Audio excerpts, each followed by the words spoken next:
Hello, everybody. You are listening, watching, hopefully tuning in to the Mary and Joe Show podcast or one of the several YouTube channels that you can find us on. The Mary and Joe Show, Rachel Raw Truth, and Miss Chronic Chronicles. Thank you all for joining me today. Today's episode is related to mental health, addiction, and other pros and cons of those situations. So we're going to have a long little story time, talk about our own situations, and hopefully you guys can add your 2 cents in. We're having a little trouble monitoring the chats on each of these platforms, but I'll do the best I can personally to answer your questions. If you would like to tweet at me, that's also really helpful, or send me a message at Miss Chronic Chronicles on Instagram, then maybe I can answer your questions quicker. Otherwise, I'd love to introduce my co-host, Marie Tarot 504. Good evening. Please. How's everybody out there? Hope you're all doing great. And we also have our extra little extra. He's not on screen, but he is with us. Tukey Roo. Hello. Hello. So Good to- today's go for it. Go for it. I was gonna I say couldn't hear you. it's good to see everybody. I'm sorry. Great. Eventually, we will show our faces. We're busy people, and we just want to make the substance matter. So, being here is what's important. Yes, I see Voice for the Voiceless. Hello, darling. This is one of the awesome fellow YouTubers. Hopefully, she'll join in a chat. I think this is a great subject for you to join in today. We're talking about mental health, addiction, and the A word, as you know, in YouTube land, we're not supposed to say. So, it could be a lot of things, but the A word, as you know.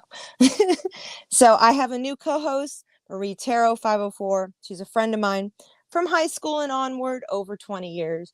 So she has been guiding through, and we're kind of sharing our wealth and knowledge and what our core is telling us to talk about. So Yes. without further ado, please, Marie, let's take it off. You take it off for me, girl. All right. Well, in our little brainstorming chit chats that we often have, we came across this discussion that I think that we were all kind of not really sure what the answer would be. Right. Addiction causing a lot of mental health issues, or mental health issues causing a lot of addictions and not being able to really get it together And necessarily. this is only from our personal experience. We are not medical Yes, professionals. We cannot give you advice. We can only offer our own personal stories and experiences. So please consult a doctor if you have any medical questions. or if But you go need help, right, you're having exactly. any type of suicidal thoughts, please seek help. We will add something to the description of this episode. Please.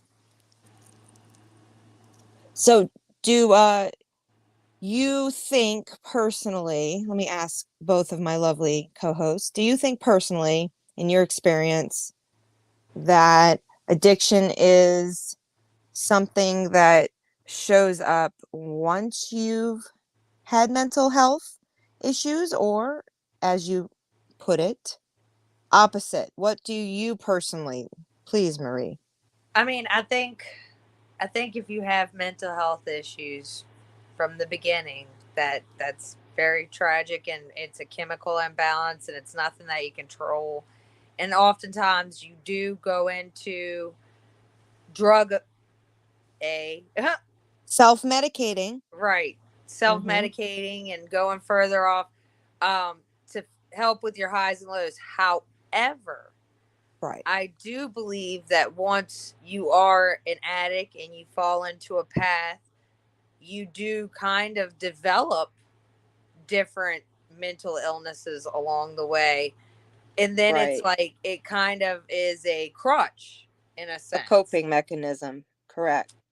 And so it's a fine line to draw with that, because you don't really ever see, like, you look at the homeless. We have a ton of them where I'm Yes. located, and they're all over the place. And you cannot tell me that these people are not, I mean, some of them maybe, but I really can't think of any at this point that you wouldn't say have some kind of mental health issue in some type of way, um, that they're not able to care for themselves anymore in a lot of ways. And they're also, I wouldn't say every single one, but God, uh, a majority are addicted Yep. to something. Right. And so, how does it get to that? You know, Or where lacking do we skills draw to the line help. for that? Because Right. then you think of like Social Security and things of that Hmm. nature, for the mental health aspect of it. Right. You know, are these things that are due to the self medicating, or was this self medication once upon a time the party and now has developed into something else? Right. Well, in my personal Pharmaceutical experience, or that's what I was going to say. The dependency can usually even create the mental illness. So, for instance, antidepressants, I had to take antidepressants at a young age and felt like I didn't have as hardcore mental illnesses until I was off of some of the medications I was on, because my body didn't know how to become balanced. And so self-medicating, maybe with alcohol, for me personally, I never could really use those substances, but let's say shopping, cigarettes, other things. So having an addictive personality as a disposition, I think 100% can make almost any substance, whether drug or not, and increase your capacity, as you said, a crutch. I completely believe that. And then the coping, it's everybody copes differently too. So even when you have that drug issue, and let's say an inconsistency in whatever it may be, maybe doctors, maybe support networks, things like that, do they increase the need or increase the volume of addiction, or was the mental health just not taken care of? And again, you're and so reaching, then it's right cycle. Go for it. go ahead. Yeah, it's No, something, no. Dookie. Yeah, I was gonna say that sometimes people do things as like a one-time thing or just to try it, and Right. when they say like a gateway can turn into something that's more serious, where you're more dependent on something. Once Right. you once you do become dependent, let's say that that's the case, you start to have a lot of stress that can come about your life. I could imagine, and like things that you have to deal with that could possibly make mental health problems more profound or create them. So it could be a mixture. You know, And mental illness, don't you think it's so isolating in your own situations, at least from my experience. I only can give my own seems experience. And seems like And so in the new day and age, right. nobody really wants to hear it. as Well, we're right, go for it. discussing all this stuff, you know, in our situations, we came into relevance that, and we would never say any names. We would never. Right. We have no wants to disrespect anybody. And Exactly. so, and feel free also, if you do listen in and you would like to comment and share Share your your story. story, we are open and non-judgmental. It's more of a Absolutely. up for discussion Collective for, collective we are debate trying here. to heal the collective Exactly. spiritually, and With that our is Think our own mission. story times. humanity Yep. So, as a whole has a tendency for habits. Like they call us creature of habits and things like that. So so Miss Chronic Chronicles, Yes, being yes, yes. that we did go to high school together and we witnessed some of Right. these people as further Absolutely. distant friends, I I wouldn't lost so say many people that way. absolutely. Well, And we also So many did people have died. close, but would you say that they were always mentally ill, or would you say, they were always desperate for a coping mechanism. I did see that from the people that I watched, but I think certain drugs that afflicted certain people we knew, I guess um, like certain maybe people we yeah. knew, it almost was like a cocktail of, from what we grew up with, at least my perception of because we're from a state of drinking, how much can you drink? How many drugs can you do?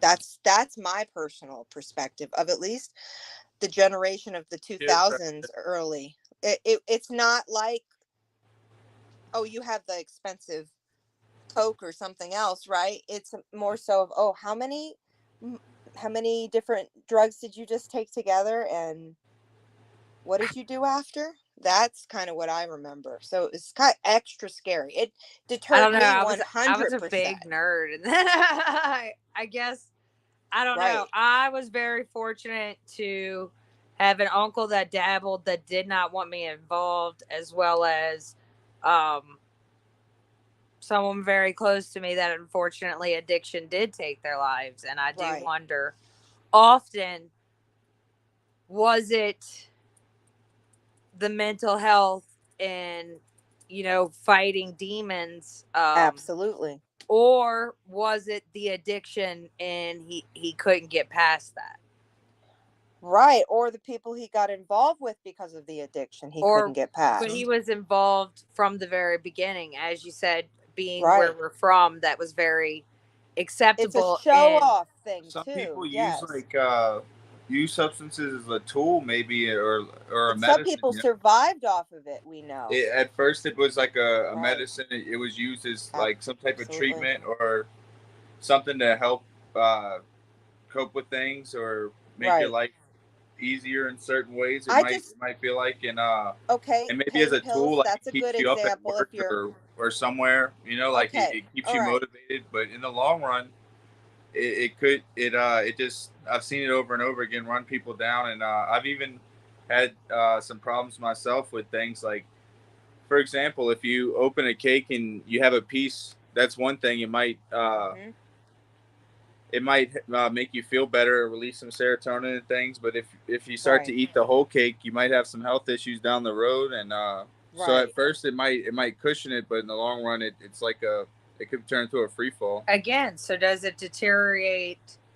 Does it cause the mental health issues that we're seeing as a society in all states? I would think Amen to it's that. becoming, especially as the economic curves that are taking place. I don't want to be too specific with anything because I'm not really Right. sure the lingo. Right. But as we look at this as a whole, societal, are we really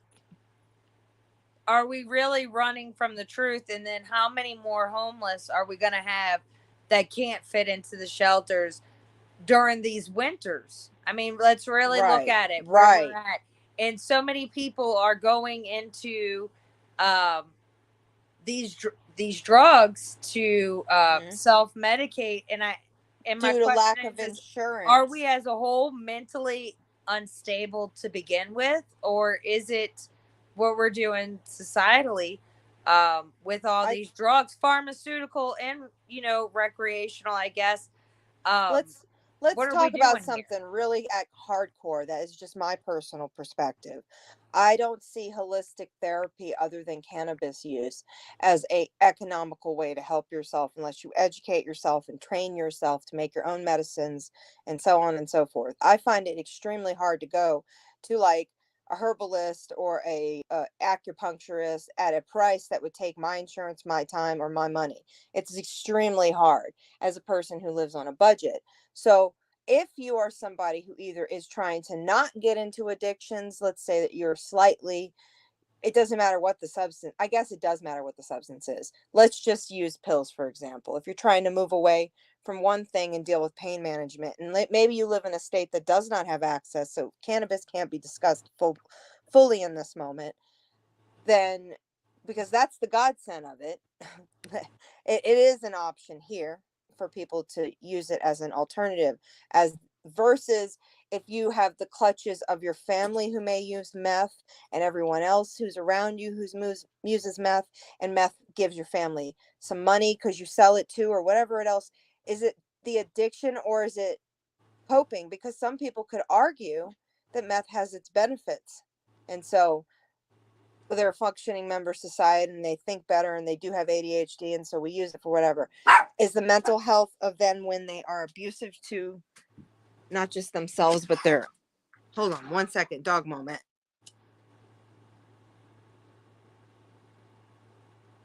I mean, that's a very interesting point if you think about it. What were you gonna say, Tiki?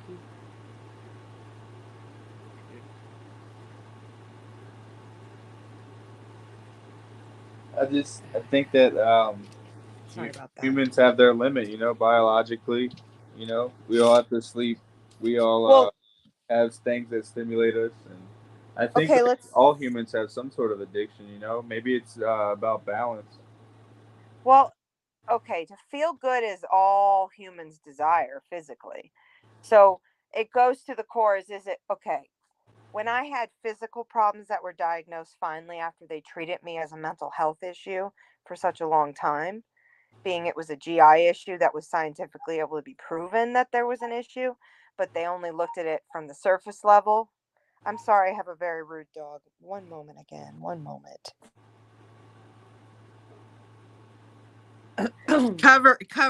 cover me, guys. Go, go ahead, Tim. So you were saying you think it's in moderation. So you think anything in moderation is acceptable? Like, what do you mean by that? Good Um, I question. mean, some people, uh, for example, like if you jump out of an airplane and you parachute for the first time, some people enjoy it, some people dislike it. But it's when it starts to mess up your life, whether it's health or economically or mentally. Financially, well, that's a good point. That's a great Yeah, point. it's I don't know. I think I heard it like a Buddhist saying or something about balance or yin and yang Uh-huh. and things like that. And so there's always going to be something that we look for, like excitement out of, but it's how much excitement to how much, um, I guess, real life to have success and to be happy as Well, a person, and the people around you too may suffer from. But in reality, it's all And I real mean, life. Like, we yeah, are and living real life. I mean, Bro. the higher you get, the farther you're going to be from reality, and so you might think things are okay until it adds up, or if it adds up, well, in a let's good like way or a bad way. let's discuss like a You know how Little minute Wayne was talking situation. about his cup and everything. Right. He said, don't worry about what's in my cup," and he goes on to say how it got him awards in music, and it made him more motivated. And so Mm-hmm. he says not to worry about what's in people's cup and to let them be who they are, and especially if they're successful and good at something. Like for somebody that has trouble being who they are, to tell somebody else, I don't know. It's just interesting. But what do you think It's about like a person or maybe who that's has denial. schizophrenia maybe and so they have a mental and maybe they deal with emotional issues as well and maybe suicidal thoughts so that's not just schizophrenia, okay, it's a mania of all kinds of other things so it's Yeah, mixed with it, and let's say that they have a drug of choice, let's say that's shrooms and acid and Xanax together, which is a real thing. And let's say that they believe in their mind because of the schizophrenia, it makes them believe it's okay. And the mental illness because it's their coping mechanisms. Then should we really let them destroy themselves? Or should we, as a society, maybe offer more education or like definitely substance abuse more education. treatment? Or, I mean, instead of like Just putting people in information. jail or throwing them to the curve or drug testing all the time, it makes it so that we're keeping an eye. And if a person has a substance abuse, and I hate, sorry I used the word, they have that problem, then that's going to surface one way or another. But I think it does exacerbate mental health. It has to, especially for schizophrenia, because it's been proven, it's different different, your brain is completely working different, and like depression even is like a temporary malfunction Or of like your chemical balances. Right. And a or lot of like people do borderline treat. personality disorder, like Right. serotonin issues, Absolutely. I mean, I suffer with anxiety and depression, tell anxiety. everyone right now, I wouldn't I wouldn't suggest that a person like myself go and use cocaine and things like that. So I have Yeah, never tried because like I'm already hyper. Why are we going to do that? I already I use a stimulant of caffeine. Very proud of it. yeah, yeah. I love coffee too, and I like all different cigarettes, types of but caffeine. I Yeah, don't but my lungs won't let me breathe. It's the horriblest thing. I don't yeah. judge I, people, but I know how bad it is. That's a real addiction. so I mean, I don't know. I don't feel like I have the all-knowing answer, but I guess I could at least say that if you do have a mental health issue that is troubling you, or you feel pressured by things that are going on, it might not be best to go on and take on something else. You know that, especially Right. You need to work on potentially your health, that could your harm your mental health for your state life. before you add more to it. Yeah, Absolutely. I think it might be like a building process if you are going to have any type of hobbies or things that might turn into a problem. I mean, life itself can be a problem sometimes before you even get into other topics. So I guess it's one thing. Right. Maybe simplicity can help us out. Just kind of Simplicity. taking our time, and we don't always need to fill the blank with something. You know, But then there's we also Right. think we that do. you're flying so much and it's so loud that that's what you're looking for is simplicity behind the drug addiction. Well, I can only say personally that I have had many wholesome relationships with family and people I still love to this day, who the only reason I can't love them or even communicate with them, family and ex lovers that I still love to this day, is because they've chose the addiction over relationship and communication, and it's no longer healthy for anyone to coddle that kind of behavior. I can't witness it. Don't want more memories. It's a hurtful, sad situation, and it makes my mental health messed up by their addictions. Have anything to say about that, Marie? Wow. Boom. Okay. Well, Drop the uh, mic and the joint. I began the story with mommy issues. Now, No, and we're not even to my daddy issues. Go on, girl. and I think that for a lot of my life, um, I was trying to cure, maybe if I can fix you, that would somehow fix the things that went wrong for me. You see what I'm saying? You And could love it away. I could, I don't know. I think I was convinced maybe I could fix that person, cure their addiction, and maybe that would cure, that would help me understand things that went wrong in my childhood. Because I came from a Yeah. very two different worlds collided to create me, and it was very different, and Right. so I was very aware of what was going on with the older people in my life and witnessing it firsthand and Yeah. seeing Well, the things that I well, saw. can you share anything that you witnessed firsthand? Because that's a lasting trauma. That's why probably the There's way you I are. watched, I really don't want to speak on it too much because I don't want to talk about personal stories that if they're listening could offend Gotcha. them in any way. Absolutely. And but I mean, just things when you have addicts as your adults, and not all of my adults were addicts. Like I said, I had two extremely different sides, but they were definitely alcoholics on the other side. So you could say addicts. Oh, can we please start with alcoholics with this Why conversation? don't Please, you can we take it just, away? Go. please, can we start with alcoholic? Okay. Because this is the thing. When you come from Louisiana, I don't care which part, but especially the South, it just is a reality. It's again one of those encouragement things. I have to say, I knew I had a liver problem at the age of 6, so I just had to watch other people be drunk for a long time before I decided to be drunk with them. But having family that really just belligerence was exciting, like going to a wedding and saying happy birthday to you at a wedding, and everybody's focusing on that family member, and they are really proud of their ignorance, and that's a common reality at almost any age. And that's not just 21 and older. It's almost at any age you could see belligerence with alcohol. Such a common thing. We have drive through daiquiris. They literally, if you've never been to Louisiana, I'm sure you both can shout out with this, you literally puncture the cup. That's what it says. No puncturing the cup until stopped. Like, But that's what if gonna you just take stop the lid off someone. of it and take a sip? Drink it and drink it. And You and know, they're everywhere, aren't they? Like next to it's really kind Walmarts of a and dangerous stuff. game. It is a dangerous game.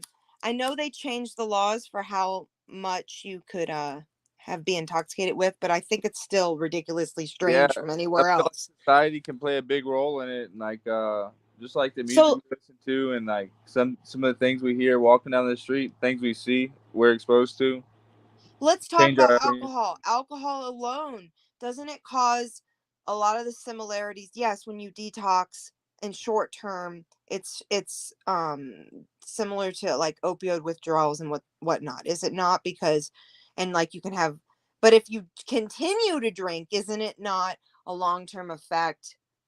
And I am not a medical professional whatsoever, but isn't it a long-term effect of like cirrhosis and things like that, which then you need potentially a whole other another life to live. Like you started off partying and Yeah, now you're literally losing your liver or on a yeah. transplant list. I have somebody that I'm not gonna say a name of, but it's Right. uh it's an elder in my life, and they ended up having sclerosis of the Cirrhosis. liver. Yeah, Right. Right. and they drank their whole life, and it just got really Right. out of hand. And I watched. Um, I can say that it was a male, and him and his wife or girlfriend at the time, they would get into arguments about the last bit of alcohol, and they would hide it from each other, Right. and it would get violent. It's And sad to one, watch because yeah, that's the core of addiction right there when they're she like, you hid the didn't bottle of liquor leave from. me any. Yeah, Yes. and then Right.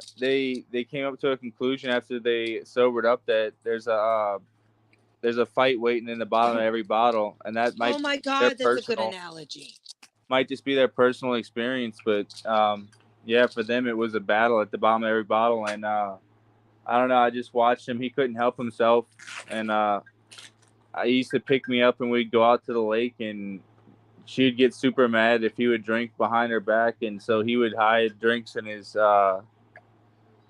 cup and stuff, and it was just. Seeing And then he would get all excited and start doing courageous stuff like backflips into the water, and he kind of changed into a different guy. he was a happy person probably when he was Yeah, drinking, I'm sure. it didn't bother me too bad, but in the long run, it Right. just took his money, and it it Right. it also took his health. He eventually had like an aneurysm and things, Oh, and this harder drugs started getting into his life, and at that point right. he just really didn't care about anything at the end of the day, and he was a very talented guy that could do a lot. And That's so sad.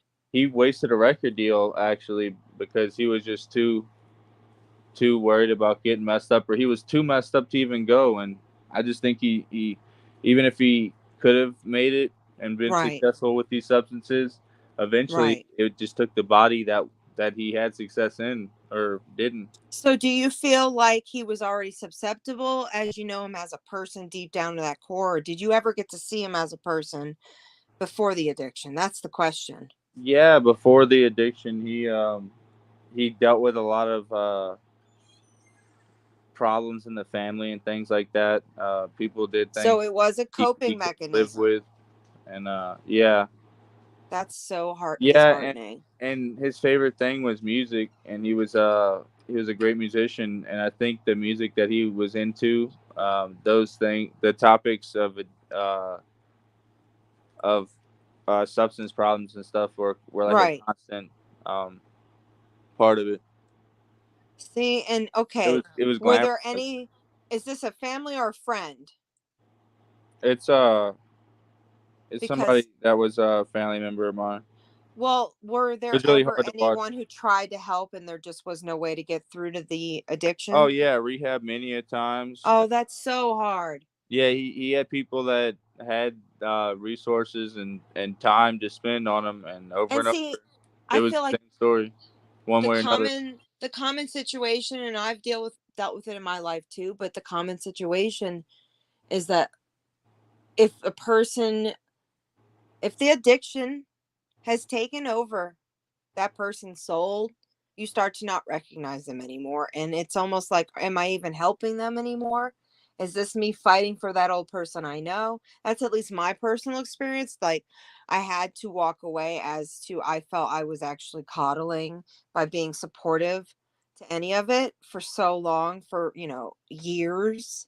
And then it became for at least my own personal family with my own child, it became a whole another situation of like when it goes on for decades, I don't want to even know where they're at. And then that's sad because the addiction took that person from my life, but I, on the unfortunate side, have now had so much mental health issues from it personally. I don't know You if want to give Marie's a little bit about listening, but your that's experience?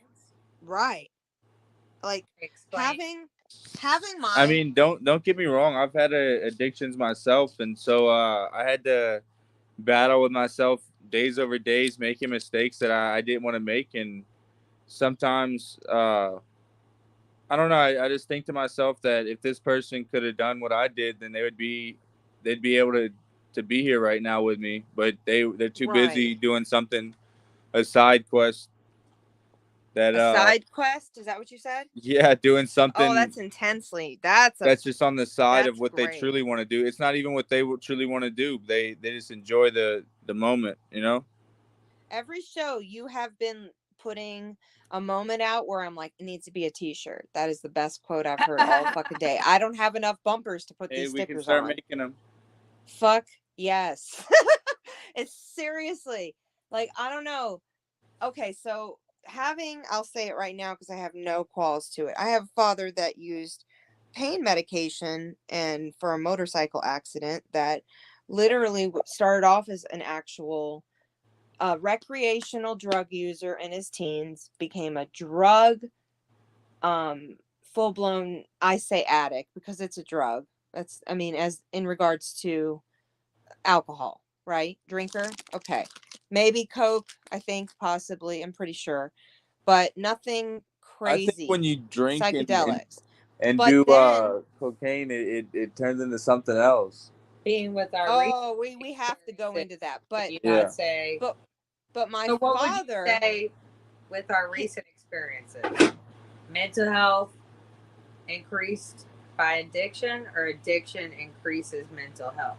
I think that they're like a cocktail. You know, it's like a mixture of the two. That it I turns think they're a like a rum. cocktail in the room.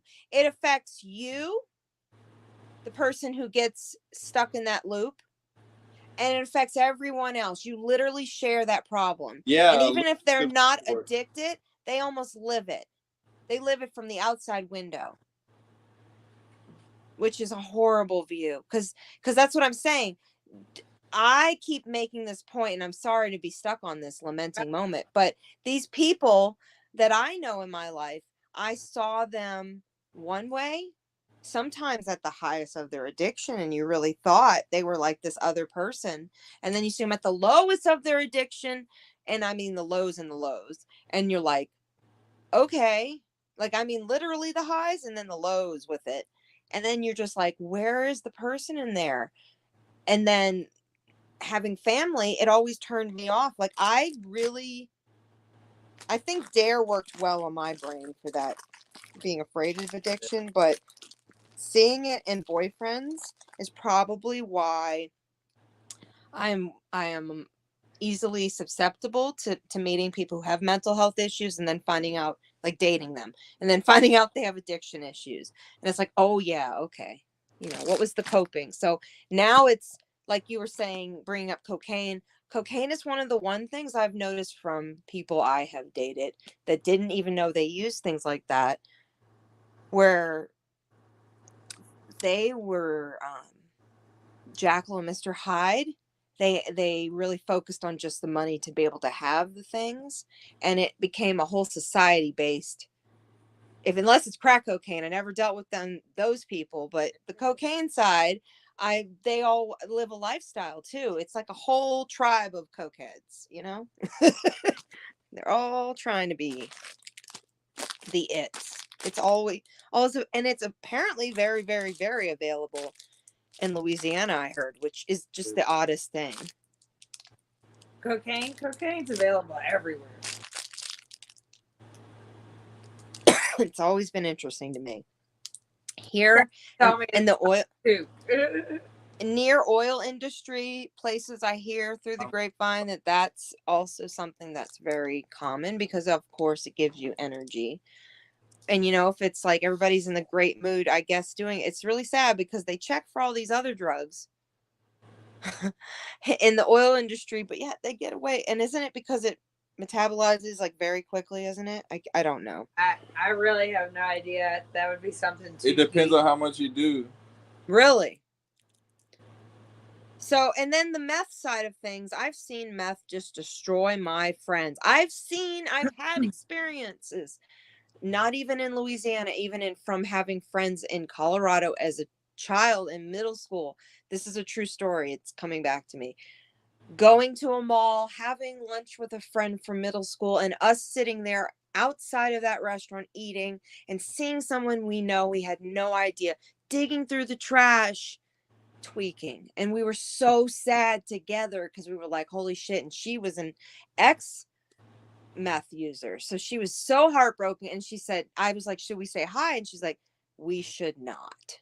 And it was heartbreaking to me because it's like, this is how we're supposed to deal with it. What if it's the mental health that brought them here? What if they were really, really alone? It's such a rock and a hard place too, because you don't know what created it. Are we helping add fuel to that bullshit? You know, each side of it.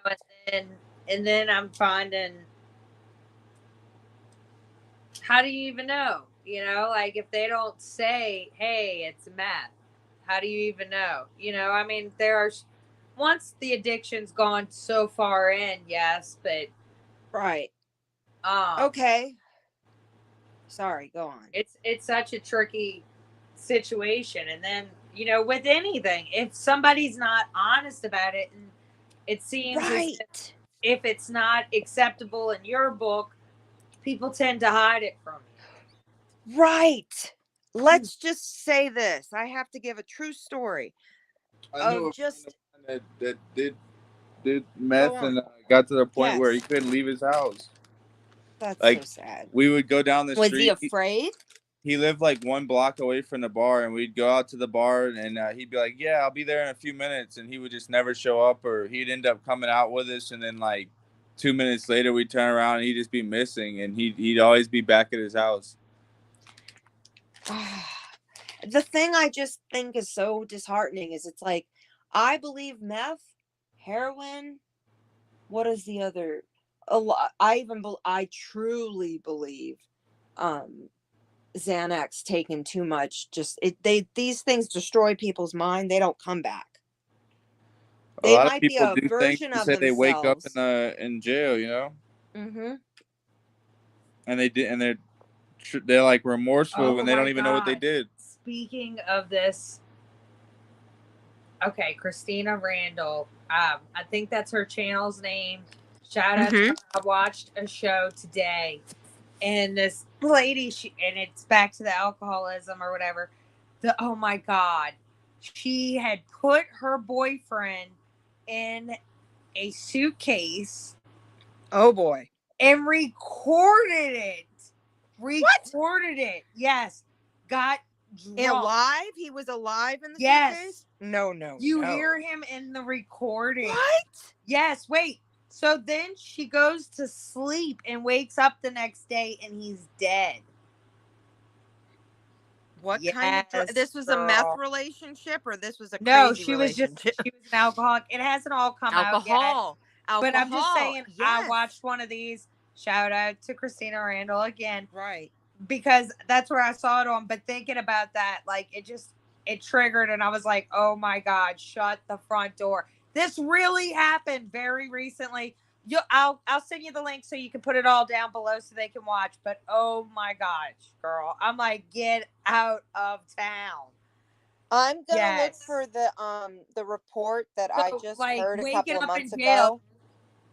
girl, she Sorry. gave the cops her phone. Wow. And she had the video in it. And he's asking her, oh my God, you have to watch it, Rachel. He asked, he's saying her name, and she's like, that's my name. Don't wear it out. What the hell? On the video. Yes. Girlfriend. You think I he was sat like, there "Get and was out of like, town." let me out, let me out? What No, did he's he? just saying her name over and over again. Oh my gosh, you have to watch the case. I do not have enough information. It just came to me because she just We will do posted it. We today. will make a whole topic on it. The one case I want to mention, give me a moment, please help me out, you guys. I'm going to look it up real quick. And I think Voice for the Voiceless, if she is still in the chat, you might know the case I'm going to talk about real quick. Not very long, like a whole quick second. But the name, do you know about the woman who did meth and had like a fetish thing? Definitely had some mental health issues. And think they did a bunch of other drugs too, but apparently she cut him into pieces, put his head Yes, in a in bucket. his mother's basement. Right! Don't know the Oh my case, but gosh. it's And she disturbing. accidentally left the head. And Get she's like, oh, I forgot about stop. that. What is wrong with you, lady? Oh my gosh. You know what? Off It's the record, nasty I'm not a stuff. professional, and this is my own personal opinions, blah, blah, blah, whatever. Oh my God, girl. If I'd have found my baby's head, oh, get out of town. Right. Oh my That poor Lord. mother. I mean, I thought of like visually, I dropped to my knees and freaked the fuck out. Like she gutted that man. There are parts of him that are not been found. She even told the people. I don't remember what the statement was. Some craziness. So again, I have to look she for was it. clearly on Talk drugs, amongst though, yourselves. I'll be right correct? back. Meth. Meth. I have Oh a my muffin God. in my mouth. I'm I sorry. just don't know. It's hard for me to wrap my head. And so you said earlier one thing that I was just like, honestly, it took me a second to process. So, what are the things that people are saying that meth helps with? I guess that's where my It helps with focus. I mean, I don't think it helps with your body, but it might help with your psychosis if you have ADHD. Yeah, because apparently Adderall is a synthetic version of it. Did you know that? Makes you feel like you normally couldn't. Like, I'm sorry, but I think I think doctors made a bunch of meth addicts that had no freaking choice because they were put on medications. My own family, my younger brother was put on it. We know what's happened to his brain. It's not a good situation. But he also had depression early and unfortunately used drugs early. And I mean early, premature to 15, over 12. So, and hard drugs. Like, so I think he was pre-positioned to have a lot of problems, but his over psychosis we can talk about, at least in regards to shrooms, is a whole example where you we'll have have to a do a whole psychosis. show, and I don't know I'm how fine much with you talking feel about it. about me I giving feel about completely your I brother, am but I went completely to that comfortable in house, the if you right. remember, in Florida. Let's give a synopsis of it, of technically what it is. Because if he's listening, he's listening. It's a sad situation. He had a predisposition and never sought any help, and yet was a award to the state. Should have had some mental help, dealt with grief, didn't have any help. He self-medicated. He admits to that. And shrooms for a short period of time might have helped, but when you use them every single day for onward of like 3 months, yes, you're never going to be the same, I think. He didn't use acid, he only used shrooms and was on Adderall at a very young age and was taken off of it after like 5 years of use. And he was like drooling, unfortunately.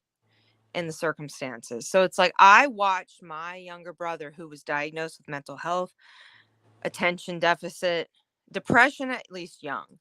And we both had depression, but I did not have the same problems he did. And so I wasn't given that. I was given Prozac and feel like cannabis works way better than Prozac. I don't know.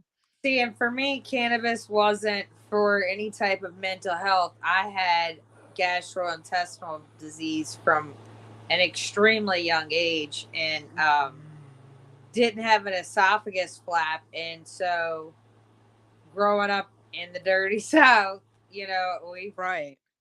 Our it food's was rough. just automatically, that was the treatment. Once we realized that the treatment the doctors were giving were eating my esophagus, and Right. because I had no flap to contain the stomach acids, so the pills, all the acidic that it was creating in my stomach to try to help the liner was burning up my esophagus. Right.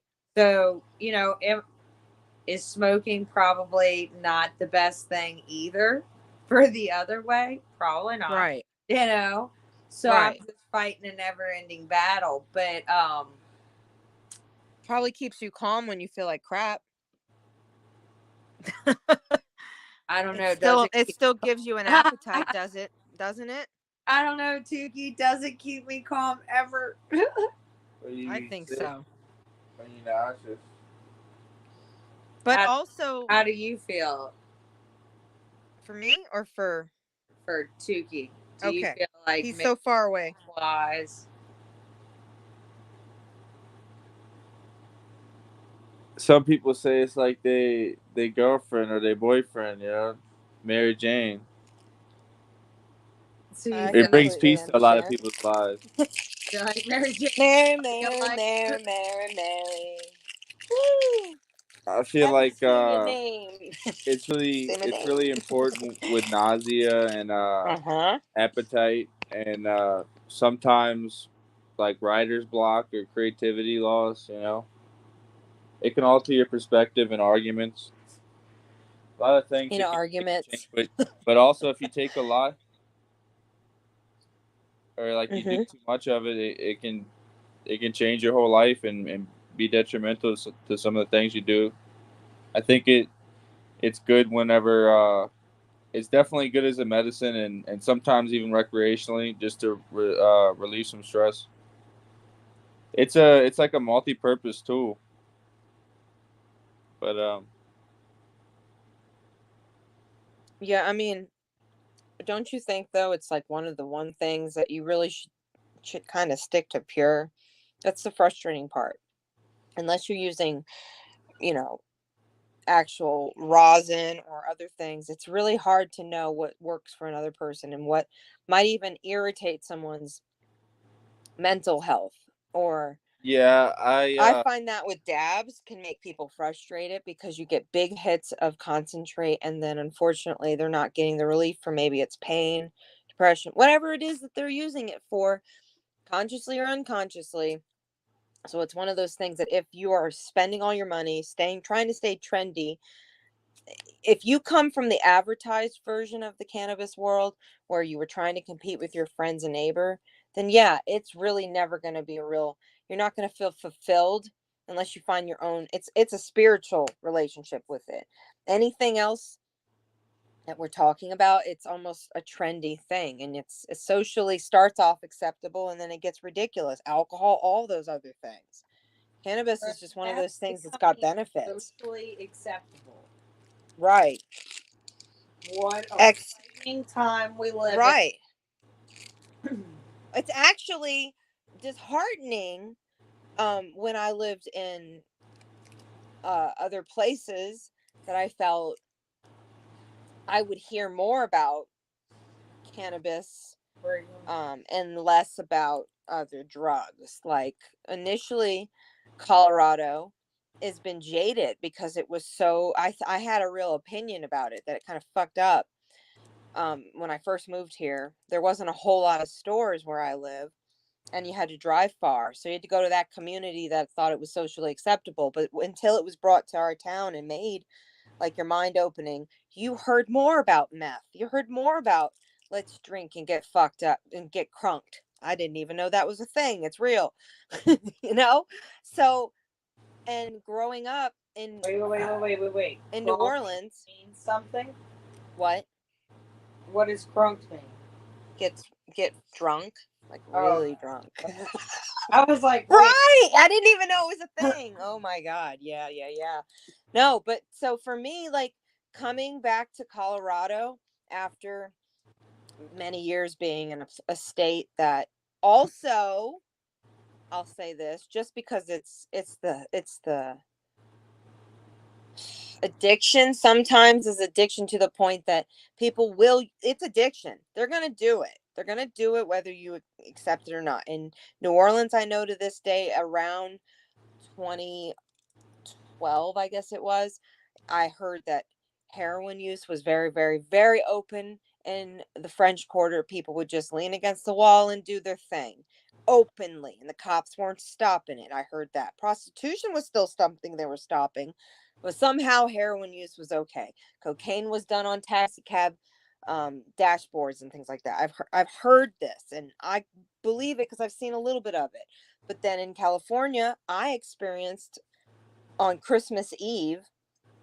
I don't know if you remember this story, Marie, but it's a real situation. It freaked me the fuck out, and I was scarred for a hot minute.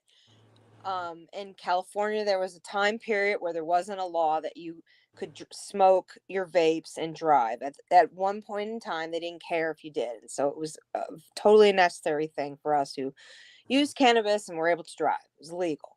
So I was using a vape. I was listening to music. It was Christmas Eve, and I'm going to the beach to hang out, to smoke, to just have a moment with the sun and the sunset.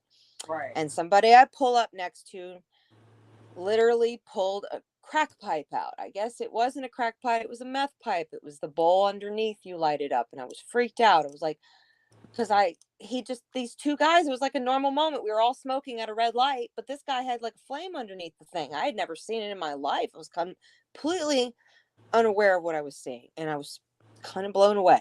And I pulled into a restaurant, and I had planned to meet up with some friends, so I contacted them. And when I went and saw them, I drew a little picture of it, and they're like, that's a meth pipe. And I'm like, wow. So if we don't really pay attention, people are doing meth at stoplights. That's the world we live at. He was smoking some herb out of a pipe. Right. I really did at first, but it wasn't. Right. Whole moment. And so I was like feeling like bubble popped. So you think you're like all hiding, all of us cannabis people from places that don't allow it. We're hiding in the states that allow it now, in our same little bubble. You know, at that time, still being like, I have a medical card, but holy crap, I have like rights. Oh my God. Still a little bit in my head weirded out being from the South and seeing people that are like, this is normal. We smoke crack at lights. We do meth at lights. You know, it's a crazy reality. And so I feel like that's addiction at its finest. Like that's right. Sorry. Is that how it is? Wait, what? Too? I don't know. I mean, you've been around the city. You've been around the city more than Yeah, any. give us. You know, truth. honestly, I try to We're stay out telling of trouble truths by about just not. Louisiana. I just try and mind my business a lot of the time. Like Hey. I might have thought I saw something, but I never looked too close. See, that's the scary part. I looked close and got scared. I was Yeah, like, like oh if you boy. double take, you know, and people get No, upset in New Orleans a lot of the time. If you look at them, they get upset. You know, it's just like disrespectful in a way. we talked Unless you about just it a say little hi bit. one time. We talked about it a little bit on the first or second episode, I guess it was. I don't know. First, maybe. Louisiana just passed a medicinal law. They will be opening up to 9 collectives. Collectives are where you guys can go to get medicine. It's not a recreational. Recreational is a recreational store. It's a pot shop. That's what people call it. Anyway, facts are facts. We're going to see a change in the addiction, the mental health. There are going to be statistics of changes. But will the doctors let go of the grab hold of Louisiana and the way that they treat mental health and addiction, because the problem is we have enough evidence, but we have a lot of old school in Louisiana. That's my question for both of you. But I think all the good old boys do smoke. That's the crazy thing. It's a good point. That's the crazy thing about it all. So it's the grandmas we got to worry about? What do you think? I think mamas smoke too. The mamas and no, the Mamas papas around the smoke for world, unite. sure. I love this moment. This is a moment. This is a clippable moment. No, the papas everywhere smoke. The papas are telling you, here, take this, go smoke this. I mean, I think At least my papa was. What's scary is that our generation's parents are the mamas and papas, and it's a crazy ride. And then the grandparents that basically raised a lot of our generation are weeding out, you know. Mm-hmm. So we're coming into a different time. I think Louisiana's gonna be resourceful after about 5 years. Hopefully, it might even take longer, but maybe not. If they're resourceful enough and they go recreational, their tourism will change. All of it will change. The only thing they probably can't offer, because it's just red tape, is international travel to New Orleans will not include the chance for someone to just go get themselves a blunt. They may, you know what I mean? They may have to have some little wiring, and that's its system of knowing people. But because recreationally, you would just need a state ID. It would be amazing to see Mardi Gras have green medicated king cakes instead of alcohol being what is just I think they keeping people. They would do so well. We're talking food would take on a whole New Orleans in general for the cannabis community would change everything. They all know that, but this is a political first toe in the right direction, not foot, but toe. You know, it will change things. Like you could do Irish Italian parade and have a whole edible version, you know, medicated version, where they're like promoting canna parade, West Bank, you know, and then talking dispensaries. It's gonna happen. I can't wait. That'll be the day I'll travel frequently. Because otherwise, I'm sorry, I don't like seeing, you know, listen, do you feel Mr. Rue and Marie, because I think you were living there when they were having all the shootings downtown. That's just like mental health, alcohol, drugs in the quarter is a dangerous fucking combination. They shot my little pet. What? Didn't you hear me? They can't hear you. You gotta come closer to the mic. We need the voice of Rue. Yeah, Rue. I just yeah, New Orleans was just a violent place, to be honest. Like a lot of people that I grew up with experienced things that are just hard to even believe happened, you know? Mm-hmm. You can elaborate too if you feel comfortable with it, but I mean, for the people that know Vegas or New York, they may have an idea what New Orleans is, but I say New Orleans because it's the city. Everything out around there is different too. Just in the high school that I went to, some guy I was in class with, he drove like this red Toyota, like an older Toyota, and he was he was a senior, but we ended up having the same gym class. But his whole car got riddled with bullets, two different calibers, and he had like his whole forearm got like disfigured from. Oh wow! Yeah, and in that same high school, I had there was like a disagreement with another group of kids, and we got into some fist fights here and there.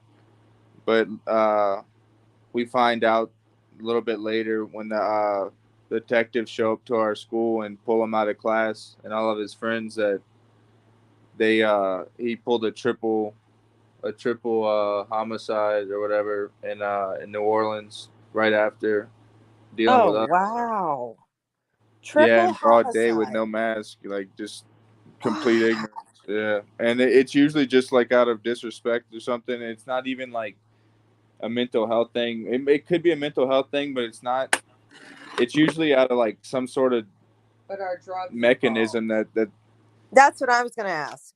Well, yeah, that's a good question because with us it was just a disagreement, and we had some fist fights, but I mean, I guess maybe in the city they had something else going on. I'm not really sure.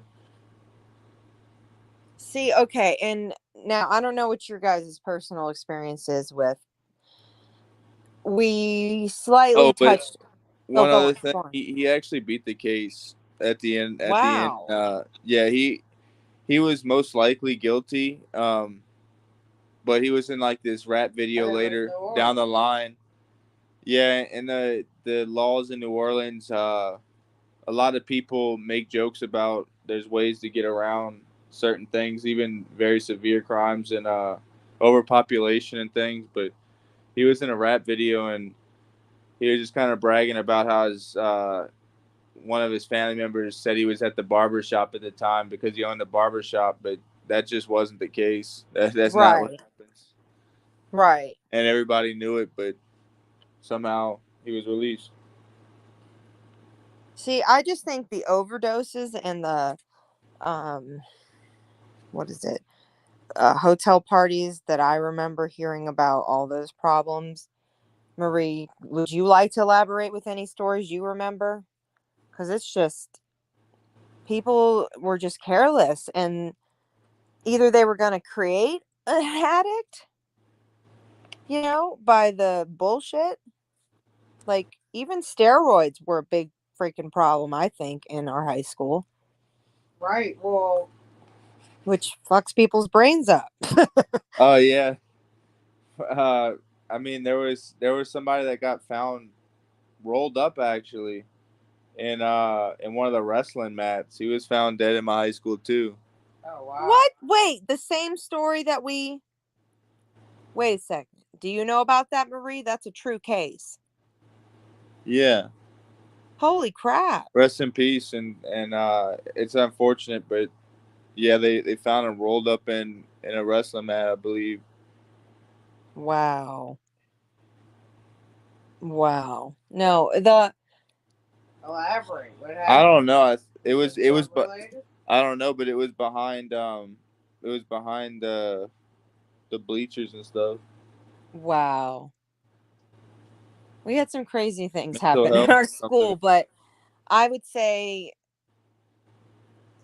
I don't know. I don't really want to say that. I think pain pills were always just the problem. Like, I can remember being a 15-year-old person with some health problems, but doctors where we lived in our area were more than happy pre to 2000 and like say 3 to give you as many scripts as you wanted. And then there are now documentaries that just came out, like I was mentioning Oh yeah, they were previous definitely podcast. setting us up to be opioid. Absolutely. Yes, definitely. 100%. The pharmaceutical market was pushing so hard in our community for anybody and everybody. I would say through middle school and high school, if you went to the doctors with any kind of mental anything, they were prescribing you something. 100%. And that was because they had all those. I mean, when did you go to the doctors and not see one of those pill pushers in the hall in the waiting room waiting to see the doctor as well? I know I saw them all the time with their little briefcase.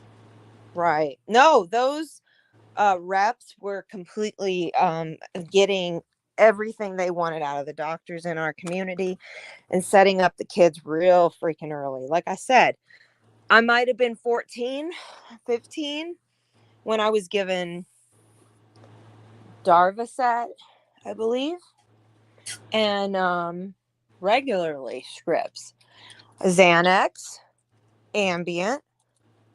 All those things are very, very dangerous. And thankfully, I had a conscious parent who absolutely was like, no, no, no, because I'm addicted to sleeping pills to this day. I can't use them because I love them so much.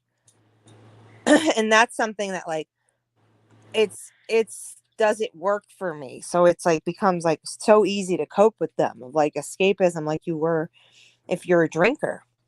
Yeah. And that's the thing, like, okay, and being from somebody from Louisiana, I personally struggle with like, how do you step in to like, this is probably what we were talking about earlier. How do you step into a situation with someone you may be having a relationship with or family member and actually point out what they should change when it's like addiction or the mental health is just so, I don't know. it's a monster. How, I mean, how If you know, do leave we, a comment below. right, like, I mean, and I mean, I've played with the idea of, and had friends suggest to go to like Al-Anon and whatnot, just to kind of be able to help myself understand those people with the addictions. But then again, it's like I could probably make more excuses for a person who suffers with addiction because I figure it's a mental health issue. Right. So I can't date those people. I just can't date people who have drug issues. Like and it's so sad because it's like for a long period of time, like I said, you get to know that person and you think it's who you're falling for or with, but the monster of addiction or the monster of mental illness comes in. They're two different demons. Right? Like, go hand in hand. I mean, right, they are. They once you feed slip each other. down that slippery slope and you become the addict. So, mental illness, the core is to not depend, and addiction is what? In your personal, what do you think is to not feed either? Addiction, I think, is escapism. You're trying to escape something. Right. Something somewhere along the lines, either not being the life of the party enough and it gets right too far and you escape into that. A lot of people show a lot of aggression, which often means that they're having their own fears. Right.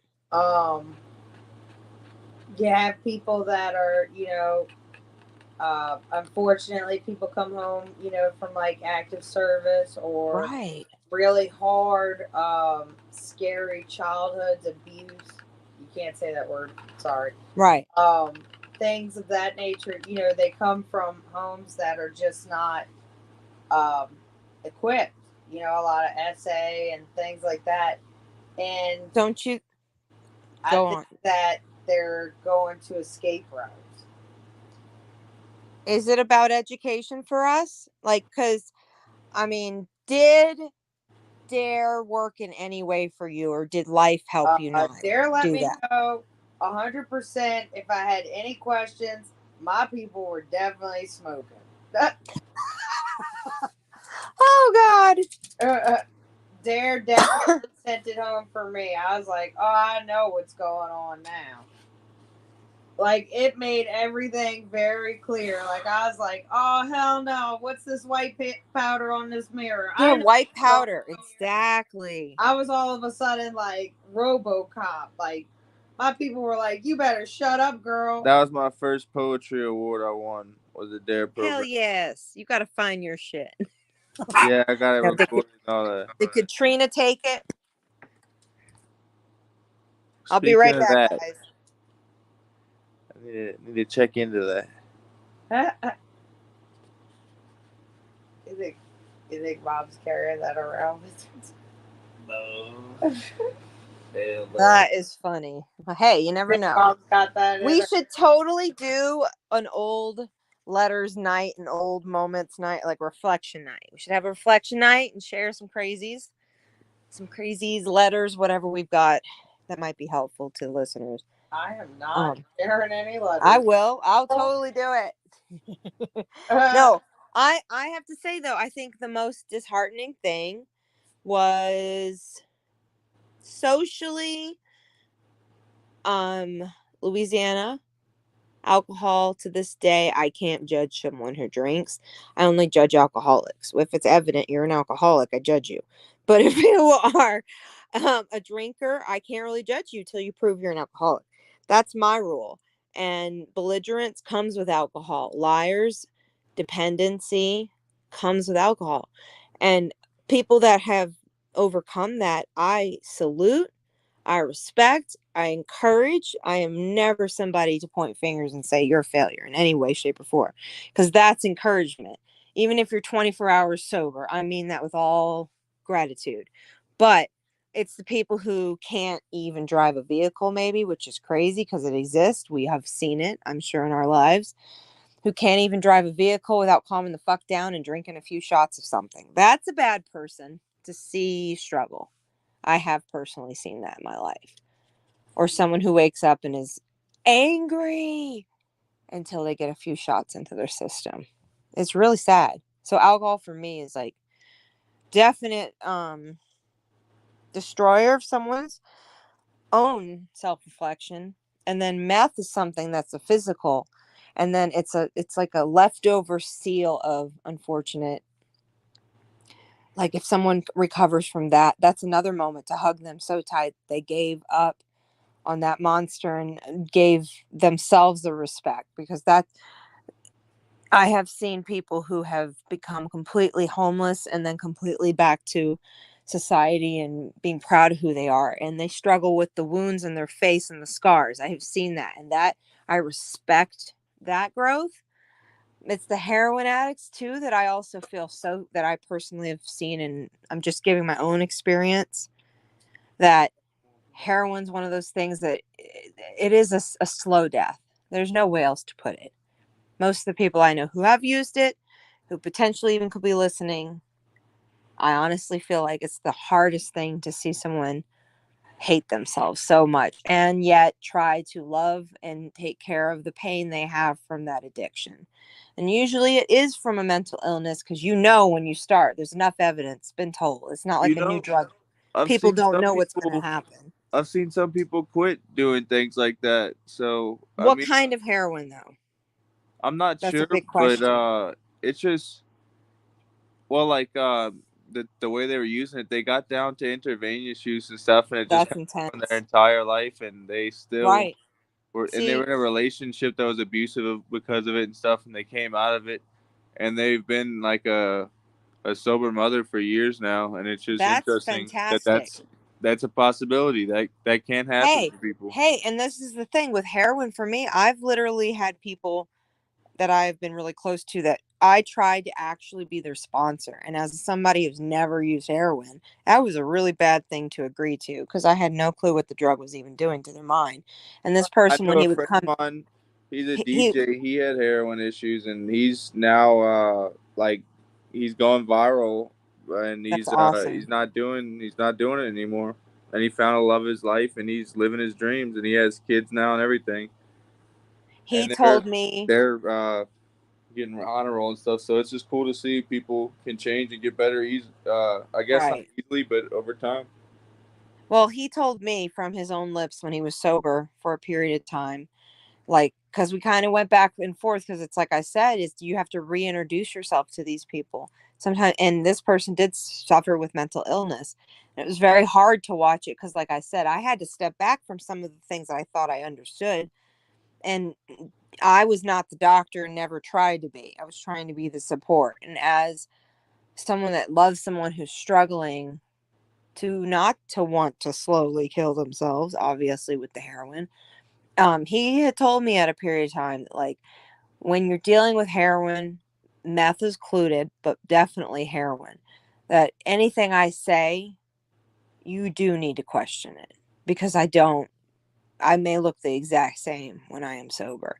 And that's the sad part. If you have long term addiction, he was absolutely correct. I've seen a pattern in that in other people where it's like so hard, so hard to know who you're talking to. So unless you can accept all of the versions of that situation and that person wants to get better, I find it extremely hard to support and not know who you're supporting. Are you supporting the person in their mental health, or is it a crippling effect you're doing by supporting that so they can continue their addiction? That's the hardest part personally for me.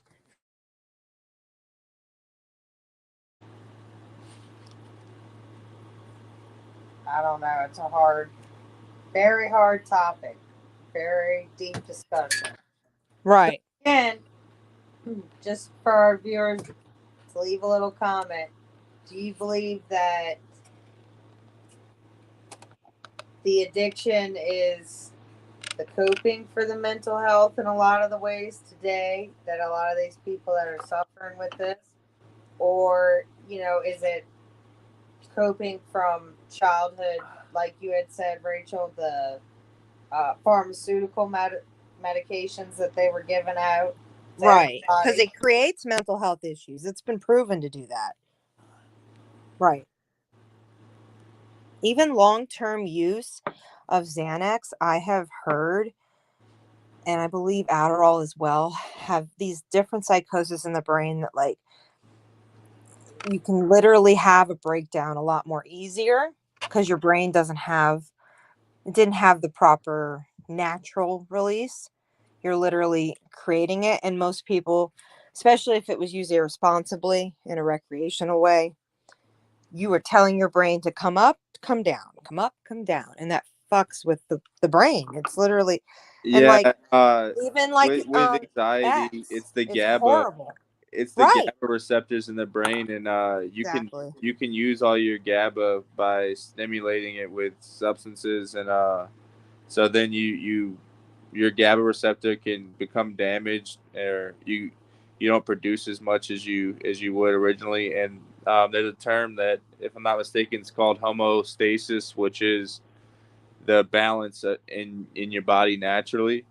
And so when your body tries to come Right. back to that, it may have trouble, or And how do it we depends know on the that extent. even mild use of pharmaceuticals, different drugs, maybe that doctors have actually given us, how do we not know that that's not like causing some long-term disposition to trigger some mental health issues later by using drugs like you're saying, Marie, which is such a good point. Because personally, I do know that it has been scientifically proven if you use acid more than 3 times, you can literally have a breakdown. Like, it's just a ticking time bomb. Plus, I believe you can have residual trips with it. So, I don't know if you're familiar with that, Rue. Yeah, I mean, I've heard that some people have had more than three experiences and had success, and people have had one experience and had terrible time. And Well, no, not like a bad trip. I'm talking about you end up having to go to a hospital for the rest of your life. yeah, For real, for real. Yeah. I mean, I think I Googled it one time. It's saying that if you ever used it, then you have some sort of psychosis or something. And Mm-hmm.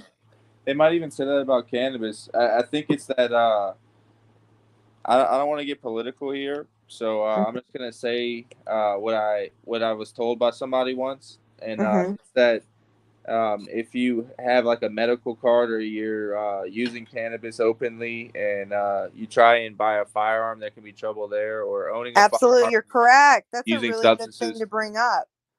That's actually a really good point. That's something that or if you a lot use of people don't seek treatment and they continue to use and abuse because they're not going to try an alternative. Good point. or like using a using a firearm, or even, yeah, a weapon, I guess you could say, while intoxicated, it can be seen improperly, or like negligent use of a weapon, or that the person Right. be psychotic, just in general, because of what they've done to themselves, I guess. Right. Yeah, I mean, Colorado has I kind laws of about disagree though, driving because and smoking, I know but some really great hunters and people that have been around firearms their whole life, that smoke right. Right. whenever they feel it necessary, and they're some of the most respectful people that I've ever met, and they taught me a lot of things that I didn't know about, and healthy things. They taught me how to build and create things and fix cars and just all kinds of cool stuff. And these people had firearms their whole life, and they never hurt a soul with it. I mean, that's actually not true. To be honest, hunting can be seen skeptically, but they never hurt humans for sure. And I Oh, disagree you're funny. with You're gonna hunting. insult the Yeah, vegetarians. I'm the I vegetarian. disagree with Don't worry hunting about it. too. Like you should, I don't know. I don't disagree with it, but I think it is kind of a brutal thing. Okay, I'm gonna be the devil's advocate because I can do it. Here it goes. You ready? I need both of you to answer. What about meth and truck drivers? Is that a functional way to use? Oh my god! I have such a hard time wrapping my head around this whole meth is acceptable thing. Like for me, Why it's is it like acceptable? It's not. I just wear It's not, but blinders. it's used and people But honestly, See, I just wear rationalize it. blinders. I am so blind to so much. Like I That's really. what I'm saying. We were sheltered. We know alcoholics way better. We're jaded. Well, I guess I don't should even say think one it's thing. Sheltered. I think it's just I've seen it, so it's like la la la, just another day. And I don't. All right. No, that's not a good point. Let's have a moment here. Let me make a point. If either of us saw someone throwing up in the streets in New Orleans or seizing's a different thing. I would call the cops. But if I saw someone throwing up in the streets, I probably wouldn't do anything. And how do we know they weren't like overdosing or anything else? The thing is, It's in New Orleans, jadedness. I could have seen a lot of things, and I wouldn't have called the police. Like I'd have minded my Hey, business. In I'm all calling the honesty. cops to get that person help, not tell on them. There's a big difference. I mean, I was raised to, I just and try I not to realized look too living hard. outside of that culture, You're not looking hard. if you see something, say something. But I mean, Right. I've grown up my whole life very conditioned to, like, I've seen a lot of things, and I was told, mind your business. I hear you. No, I hear you. Or you'll be minding somebody else's. But that's okay. Well, when would you so we walk, that's my point then. I made my point. I wasn't expecting that answer, but I made my point. We are desensitized. We figure they'll figure it out. Yes. Like in here, I I just hate to figure that put they it shouldn't here. take too many drugs. You know, that No, my opinion. Like you I was shouldn't do trying. something that's gonna hurt you. Like Okay, so just try not people to. we went to high school with would overdose in hotels, and all the people would just leave. Yeah, accidental. Yeah, it's And that's it's a a really fact. scary Which thing. is crazy. What? Say it Yeah, louder. They would just leave, and that's what's crazy. They just That's left. what's not right. Yeah, just don't let Yeah, they somebody just die. left. That's not right. Nobody and they So you died. gotta mind your Not business just one moment. time. Like, I never really dealt with anybody. I'm sure if they were having a seizure or something, but I never really. Unresponsive. Honestly, I feel really bad because I'm sure I saw a lot of domestic and didn't say anything because We're desensitized to not know what we were supposed to say anything about, because at that Right. point in our lives, you would we didn't hear even realize. stuff going on at the neighbors, and you would know. And I mean, you kind of watch and everything, but like you really didn't say nothing. And really looking back, somebody should have said something. So would you have known there was a mental health issue and then you could have said something? There's just so much to it. And Those people died from drugs. It wasn't the mental health that drug killed them. addiction. They give up on themselves. Listen, there are certain people or at least I'll take responsibility to say that I know that cannot leave their parents' house because their drug addiction is so bad. They can, and their family wants the person they see. They can't control the person they have. Amen? Amen. Right. So it kind of breaks my heart to say that until probably where we're from actually makes recreational a thing, people can't actually beat these demons without another demon, because that's how it works in Louisiana. You start off with alcohol, you go to pills, you go on and on and on and on and on, unless you are somebody who just doesn't like that shit or isn't, I don't know, sheltered maybe, I don't know, I don't know. Because even broke people were getting things just fine, Yeah, that was the thing. I don't understand how people are able to survive it It's honestly. There was a period of time, Louisiana, it was a profitable thing to make other people addicts because you sold pills. Like that was a very profitable thing, and it didn't matter what demographic you came from. Louisiana had that very, very common until like the digital systems came in where they could There's check. that everywhere, though. No, that was not true. You need to watch the documentary I sent you guys. You have homework. The pharmacist, I've already seen Yes. that. I've already Then seen you know what I'm talking his about. boy was addicted to crack and had bought it in the lower ninth. Right. And then he ended up seeing heroin become that person. It's such a, we'll have to cover little parts of the trailer just to explain it, because Louisiana was allowing people just to go and get a script filled and then come into another store and get a script filled, or send another person. And the doctors weren't actually monitoring. They were doctor shopping. That was very, right. very... Florida did it, but then Florida implemented a bunch of laws, and Louisiana saw it as a profit-making thing. I'm saying it the way it is, but people got addicted, and I'm telling you, people our age, like I was saying, 15 and up, got addicted because that was a period of time it was very popularized. It's so sad. And so I can't be 100%. I can't even be mad at the mental illness. I'm more mad at the doctors and the access that was given, because it in the less access that's there for such a period of time. Because it is the facts. Addiction didn't need to be. They might have been susceptible genetically because of the fact we're from Louisiana. This is just Louisiana as the example. But being that we come from long lines of alcoholics, most of us, you know. Sam truly likes watermelon at the garden. Yum. That's what's up. Does he put salt on it or keep it like it is? Like it is. That's what I say. I don't like the salt moment. It ruins it. Like, why are we doing this? No sugar either. Yeah, I mean, I don't know. I'm really. I was caught that by those guys. Uh-huh. I don't not speaking on if they're morally correct or not, but right. When we were out on a fishing trip, we would be out for days at a time, offshore, and we had a little camp island and things, and we'd make coffee, and having condiments was important out there, and they'd make black coffee with no sugar, and we'd get a little drop of cream in there.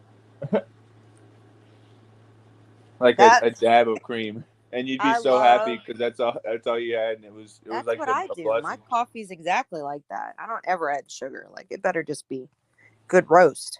You don't need sugar. You need your milk. Yeah. No, I think that Are you drinking the coffee or what's in it? I think that honestly, probably let's be really honest. Like I'll find on the next episode we do of this some more medical documents we can maybe bring up. But I'm pretty sure that, like, if you didn't have a disposition for mental health issues, you will long term after you have an addiction with a drug. Like, it's just kind of is the monster. You think it goes hand in hand? I feel it's the horse in the cart. Yeah, you're right. Very much so. And maybe your mental health is the cart and the horse might be the addiction, the drug. But the cart itself, metaphorically, is that heavy weight that's going to go either way. There has to be a solution. So, well, the solution is, I think, coping instead of depending on other things, like learning coping mechanisms other than drugs. Because I don't even think I personally have never, I actually know a lot of people, I'm not speaking for everyone, but there's a lot of people who just don't, antidepressants don't work, or just they're sensitive to pharmaceuticals. So in general, it's like different coping skills. Some find art, some find meditations. It's distractions that don't cause financial heartaches or physical family heartaches. Like, if they take away from your life, like you said, Rue, that's a good point. If you take away your money, good point.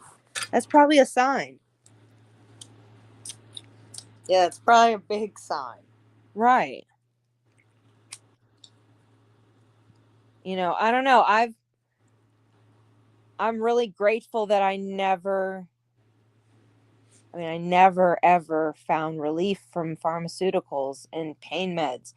When I would take them, they would knock me out. And I'm so grateful that my body didn't crave that. Yet I have family in different parts of my family that it's beyond just getting pain to go away now. It's let's feed the dragon more, let's put more wood in the fire. And if you're an alcoholic in my family, because we're Irish and French and Italian and Indian, even backing blood from my family, it seems like alcohol is like, I have felt it like, oh, I want to crave alcohol when I'm stressed out, just like I wanted to crave a cigarette. So that's something I don't. That's addictive behavior. Bad. It's bad when you taste it. That's how it was. Young, where I was like 23 years old and only been drinking for maybe a year, maybe, off and on, and not cured of my liver disease. So it hit me hard, and it would be like, just stress would trigger the flavor in my mouth of wanting vodka. Explain that. That's addiction.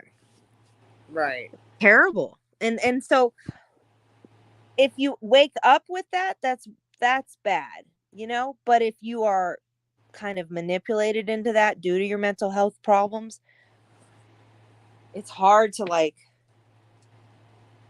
support someone. It's hard to find your downward spiral. Yeah. There are brain scans that they have proven that, what could be lacking in certain ways. Like, that's how they know that X has a lasting effect on your brain and can also affect your spinal cord and other things like that. So those are things I'm like, holy shit, why would you want to? That's the same thing with meth. Why would you want to lose yourself that much? Track marks, heroin, it's so if you've already escaped the doorway of trying it, like, maybe there's addiction there already, right? I don't know. I mean, mental health there already. That's a hard one. Well, we have lost Tukey Roo. Did we lose him? We're gonna probably wrap this up tonight on this first episode of this addiction and mental health.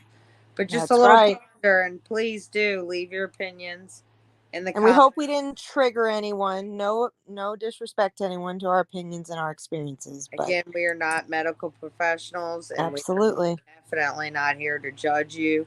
We are walking beside you, all trying to figure it out. That's right. Thank you all for listening. Definitely check out the description area below, wherever you are listening. And until next time, which when will we be back on? My co-host Wednesday night again. We'll see you. We'll see ya. Have a good night, day, wherever you're at. Bye. Bye.